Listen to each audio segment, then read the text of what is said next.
Hello, students, teachers, welcome! Bem-vindos à nossa aula de língua inglesa. Eu sou o professor Ademir Ribeiro e eu vou ficar com vocês ao longo dessa aula. Por falar em aula, vamos ver o que nós temos para hoje? Nós temos, então, nossa aula 7, que é a revisão e avaliação. Então, muita atenção aí ao longo da aula. E agora a gente vai iniciar aí a nossa revisão.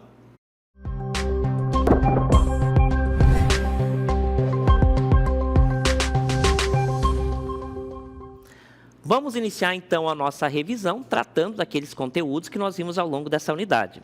Nós vamos iniciar a nossa fala aqui, a nossa revisão, tratando de linguagem formal e informal. Vamos ver cada uma delas agora? Vamos iniciar, então, falando da linguagem formal. A linguagem formal, também chamada de culta, está pautada no uso correto das normas gramaticais. Quando eu falo de linguagem formal, eu estou falando de uma situação onde exige uma língua mais pautada nas regras gramaticais, em tudo aquilo que está contemplado nos dicionários, por exemplo. Quais são essas situações onde nós utilizamos a linguagem formal? Vamos olhar? Olha só, a linguagem formal, então, conforme eu já disse para vocês, é uma linguagem que eu utilizo em determinadas situações, certo? Algumas delas, não são todas, não estão todas elencadas aqui, mas nós temos algumas delas. Nós temos, então, business emails, que são os e-mails que nós tratamos de negócios, a palavrinha business está relacionado a negócio, tá? Aí nós temos a academic writings, que são as escritas, tudo que é produzido na academia, ele deve ser ou está contemplando aí a linguagem formal, tá bom? Official documents são os documentos oficiais, então aqui estende-se a todos os tipos de documentos oficiais, eles devem ser regidos pela norma culta, ou seja, linguagem formal. E aqui nós temos reports, que são os relatórios. Normalmente esses relatórios, via de regra, eles estão sempre produzidos na linguagem formal. Agora nós vamos ver o contrário, a linguagem informal. Vamos iniciar falando da definição do que é uma linguagem informal. Linguagem formal ou coloquial, esses dois termos são sinônimos, representa a linguagem cotidiana, ou seja, trata-se de uma linguagem espontânea, regionalista e despreocupada com as normas gramaticais. Então, a linguagem formal não quer dizer que você fale de qualquer forma. Você precisa respeitar regras mínimas aí da língua, tá certo? Então, não é de qualquer forma, conforme nós já sabemos. Mas nessa linguagem informal, conforme eu vou mostrar para vocês agora, as situações de uso, essa linguagem informal, ela é mais comum nas conversas que nós temos com os nossos amigos, aquela conversa despreocupada, Então, nós utilizamos ali termos regionais, é uma fala mais cheia de algo que é muito comum, das regiões, das idades também. Então, palavras que são comuns em determinados grupos, a gente reproduz dentro desses ambientes. Vamos ver agora a lista de situações onde nós utilizamos a linguagem formal? Também, não se esgota aqui todas as situações onde nós usamos a linguagem formal, mas a gente trouxe a maioria deles, alguns pelo menos. Everyday conversation, as conversas diárias, aquela conversa que nós temos no nosso dia a dia. Eu não preciso ter uma preocupação excessiva com as normas de gramática, Eu vou respeitar, claro, as regras, porque não tem como se comunicar se a gente não respeitar regras mínimas da língua, mas eu não tenho essa preocupação em falar corretamente, perfeitamente, não há uma preocupação profunda em relação à escolha de vocabulário. Personal emails, que são os e-mails pessoais, também eu vou utilizar normalmente uma linguagem informal. Spontaneous speech também, que são os discursos espontâneos, ele também é carregado aí da linguagem informal. Text messages, que são as mensagens de texto, e aqui a gente adentra aí, na questão das redes sociais, onde as mensagens são instantâneas, então ali é um ambiente onde se prolifera bastante a linguagem informal. E por último, talk to peers, que são as conversas, as falas que nós temos com nossos colegas, nossos parceiros. Então, essas aqui são algumas das situações onde nós vamos utilizar a linguagem informal. O que é a linguagem informal? É aquela linguagem despreocupada, cheia de regionalismo, algo que é comum da idade. Por exemplo, você vê um grupo de jovens conversando, eles têm termos, vocabulário relacionado à idade, que só eles entendem. né? Então, uma pessoa com uma idade diferente deles tem um pouco de dificuldade, por vezes, de compreender tudo que está sendo falado ali. Então, na linguagem informal, isso é possível. Mas quando você conversa, manda um e-mail para alguém de fora, ou então você atende uma pessoa de fora, é necessário que você tenha esse cuidado para que a outra pessoa compreenda o que você está falando e aí haja, de fato, estabeleça ali a comunicação. Isso vale para todas as línguas, a língua inglesa não é diferente, tá bom? Bom, na linguagem formal tem algumas características, como as contrações que nós vamos ver agora. Olha só. Contractions. Contractions, então, são as contrações, aquelas abreviações, tá? Essas são, né, não são usadas, né, são tipos de fala, né, elementos gramaticais que nós utilizamos na linguagem informal. Então, as contrações, né, as abreviações não são comuns na linguagem formal. In informal language, they are used for easier flow and faster speech. Na linguagem informal, elas são usadas para facilitar, né, o fluir da conversa, né, da comunicação e também do discurso. Por exemplo, nós temos ali 2 exemplos aqui que deixa bem claro a linguagem formal e em detrimento da linguagem informal. Na primeira, she has decided to accept the job offer. Ela decidiu aceitar a oferta de trabalho. Repare que é formal porque eu não tenho nada abreviado aqui, tá? Então, isso torna o meu texto um pouco mais formal. Já a segunda, né, o segundo exemplo, que é a mesma frase, só que escrita da maneira informal. She's decided to accept the job offer. Ao abreviar, eu torno o meu texto, então, um pouco mais informal. Mais uma lista que eu vou mostrar para vocês agora, contrações relacionadas às formas negativas, tá? Uma das situações onde ocorre bastante as contrações são nas formas negativas, tá? Então, nós temos aqui is not, isn't, are not, aren't. Olha, todos eles sendo utilizado aqui o apóstrofo. Nesse caso aqui, todos esses exemplos, o apóstrofo utilizado, ele indica apenas a abreviação, ele não está indicando posse, tá?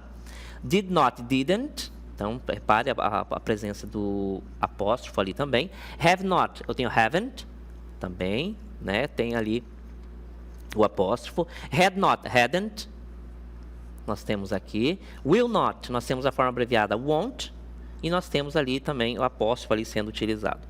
Cannot, vai ficar can't. Would not, wouldn't, wouldn't, também o apóstrofo ali indicando a abreviação. E por último, could not, couldn't. Repare que as formas negativas, né, elas sempre têm essa terminação, né, quando eu estou abreviando. N apóstrofo mais T, tá? Então, todos esses casos que nós acabamos de ver aqui, são situações onde nós utilizamos a contração, né, a forma contraída para indicar, de fato, aliás, o uso do apóstrofo ali para indicar que eu estou abreviando a minha palavra ou então aquele enunciado ali, tá bom? Nas formas negativas, isso é muito comum, ok? Reiterando, então, que as formas negativas, elas são bastante comuns, né? Nós utilizamos com muita frequência na língua inglesa as formas abreviadas. Quando eu utilizo as formas abreviadas, eu estou caracterizando o meu texto, o meu enunciado, o meu discurso na linguagem mais informal. Tá certo? Não é errado, a gente não está falando de algo que é certo ou errado, mas é só para a gente ter noção. Então, evita-se as abreviações quando a situação exigir uma linguagem mais formal. Dito isso, nós vamos agora ver um outro tópico que nós vimos, né, que são quando nós temos, então, no nosso idioma, sofre alterações ou então recebe, né, algumas palavras de outros idiomas. Então, nossa língua, a língua portuguesa, é um processo normal, natural das línguas, elas são influenciadas por outras. No nosso caso aqui, nós estamos tratando da influência que a língua inglesa tem na língua portuguesa, né? E nós sabemos que esse é um processo também relacionado à relação de poder e tudo mais. E a língua inglesa acaba colocando, né, dentro da língua portuguesa algumas dessas palavras, alguns desses termos. Alguns desses termos que nós chamamos de estrangeirismo, a gente vai ver agora. Design, por exemplo, é uma palavrinha que vem do inglês e ele vem dentro de um contexto, né, onde nós já temos essa palavra. Nós utilizamos direto essa palavra por aqui, mas é uma palavra que vem da língua inglesa e reparem que ela não sofre nenhuma alteração. É o processo de estrangeirismo. O estrangeirismo, então, a gente importa uma palavra de um outro idioma, mas ele não sofre nenhuma alteração. Ele é escrito, grafado, tal qual a palavra de origem, o idioma de origem. Design é um exemplo. Vou mostrar para vocês agora outras palavras, que é delivery, né? Uma delas também é delivery. A palavrinha delivery nós utilizamos na língua portuguesa, mas ela é oriunda da língua inglesa. Outra palavrinha que é um exemplo de estrangeirismo, fitness. A palavrinha fitness também é uma palavrinha inglesa que nós trouxemos aí para a língua portuguesa e não sofreu alteração nenhuma. Mais um exemplo, jeans. Jeans é uma outra palavrinha, tá? Essa palavrinha jeans nós importamos também da língua inglesa, tá bom? Continuando agora.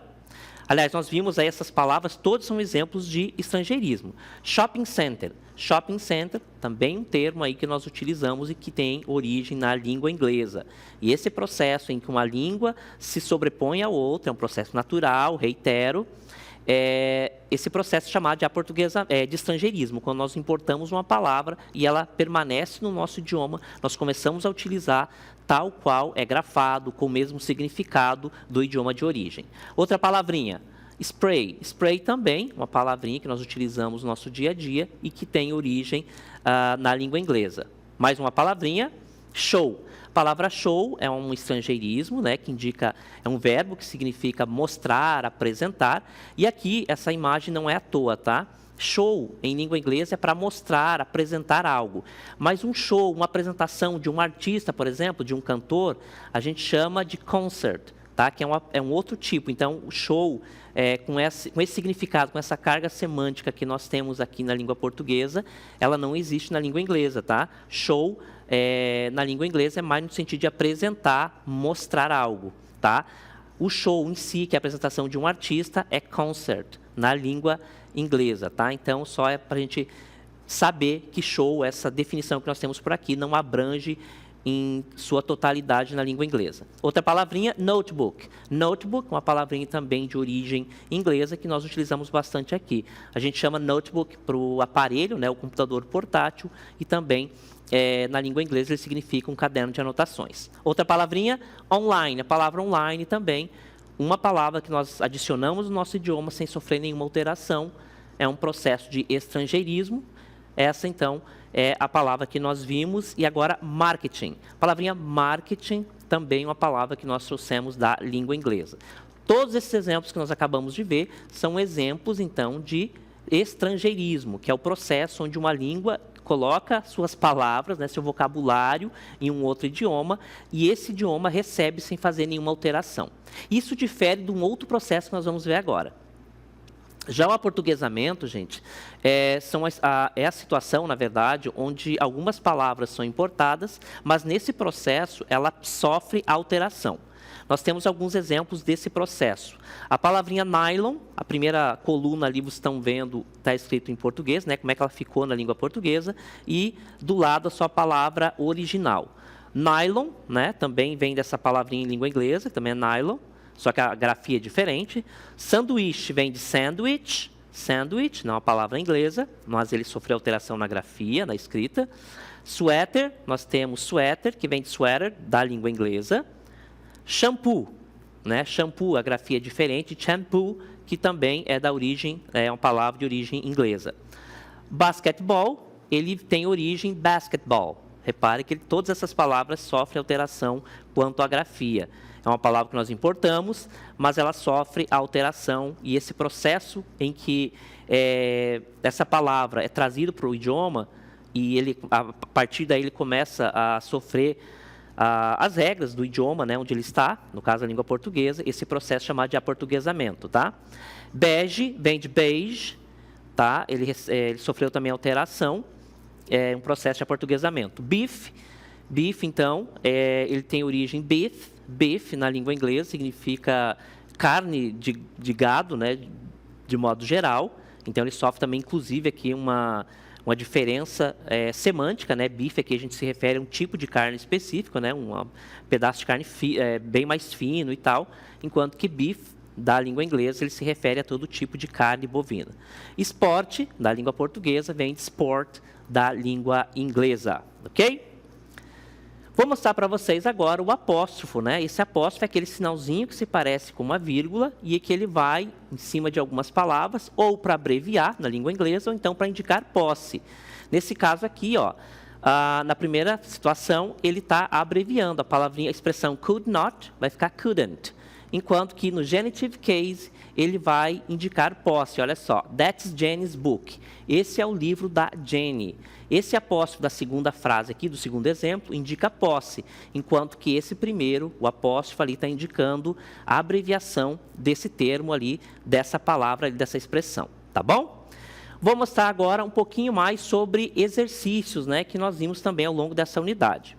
Body practice, workout. Body practice, então, prática corporal, e exercício, a palavrinha workout quer dizer exercício físico. Exercício, né? Exercise, activities that improve physical fitness or health. Então, exercício, atividade física que melhora o condicionamento, né? A sua saúde, seu condicionamento físico e a saúde. Na sequência, uma outra palavrinha, stretching. Stretching significa alongamento, é o processo, né? The process of gently elongating muscles to improve flexibility. É o processo de alongamento leve, né, dos músculos que melhora a flexibilidade. Yoga, é yoga, né? A practice that combines physical postures, breath control and meditation for mental and physical well-being. Então, é uma prática que combina a postura física, a controle respiratório e meditação para o bem-estar mental e físico. A palavrinha Pilates, gente, ela define um pouco, diferencia um pouco na pronúncia. Pode ser Pilates, Pilates. Essa pronúncia aí, ela pode variar, tá? Mas é Pilates, né, na língua portuguesa. A method of exercise focusing on core strength, flexibility and overall body conditioning. Então, um método de exercício que foca no equilíbrio, na força interior, na flexibilidade e no condicionamento do corpo como um todo. Na sequência, dance. Dance, então, a performing art form that involves rhythmic movement of the body, often to music. Então, é uma performance de arte, né, de uma arte cênica, que envolve ritmo, movimentos rítmicos do corpo e também a música, relacionado à música. Próximo exemplo, uma situação, né, prática de exercício, martial arts, que são as artes marciais. Nós temos various combat practice and self-defense techniques. Então, são várias práticas de combate e autodefesa, such as, tais como judô, e a palavrinha karatê, né, ela tem algumas pronúncias que diferem, tá? Então, se vocês ouvirem karate, o karatê, algo relacionado a isso, se refere a esse termo karatê. É uma palavra de origem japonesa, tá? Então, a pronúncia pode variar. Karate, depende aí do falante, tá? And taekwondo, né, em língua inglesa. São os tipos de artes marciais. Fitness, condicionamento físico. A palavrinha fitness tem um pouco mais abrangente, né, tá? A definição, e ela diz, né, general physical health and ability to perform physical task. É a capacidade, né, da saúde física de modo geral e habilidade para performar, né, outras tarefas físicas. Na sequência, strength training. Strength training é o treinamento de força. Exercise aimed to increase muscle strength and endurance. Então, treinamento de força é um exercício que aumenta a força dos músculos, né, força muscular e a resistência. Cardio, né, então, cardiovascular exercise that increase heart rate, such as running, cycling or swimming. Então, exercícios cardiovasculares que melhoram ali as taxas de batimentos cardíacos, né? E esses exercícios são running, que é corrida, cycling, bicicleta, e swimming, que é nadar. Endurance significa resistência, que é a habilidade de sustentar, né, atividade física por um período estendido.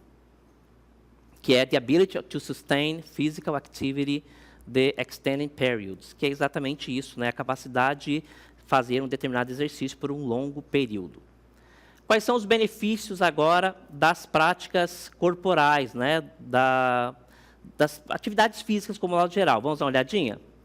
Benefícios, então, das práticas, né, físicas. Nós temos, então, Improved Cardiovascular Health, que é a melhora da saúde cardiovascular. Increased Strength, que é a melhora da força, né?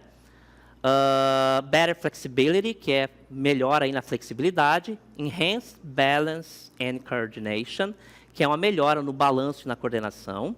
Weight Management, que é o controle aí do peso. Mental Health Benefits, que são os benefícios da saúde mental. Improved Sleep Quality, que é a melhora ali na qualidade do sono. E aí mais alguns benefícios, né? Increased Energy Levels, que é a melhora nos níveis de energia. Stronger Immune System, né? Que torna o sistema imunológico mais forte. Improved Posture, que é a melhora aí na postura. Better Respiratory Function, melhora no sistema respiratório. Stress Relief, que é o alívio ali, a melhora do estresse. Improved Mental Focus, que é a melhora ali no foco mental. E, por último, Social Interaction. Social Interaction, que é interação social, isso também melhora com as atividades físicas. Por último, vamos dar uma olhadinha no vocabulário sobre fitness, né? Fitness relacionado sempre à academia, atividade física e tudo mais. Warm-up significa aquecimento. Cool-down, desaquecimento. Jogging, corrida. Aerobics, aeróbica. Gym, academia. In bad shape, em má forma. Back to shape, de volta à forma. Então, nós assim, né, com esse vocabulário relacionado aí ao fitness, né, ao mundo fitness, academia, exercícios físicos, nós finalizamos a nossa aula de hoje.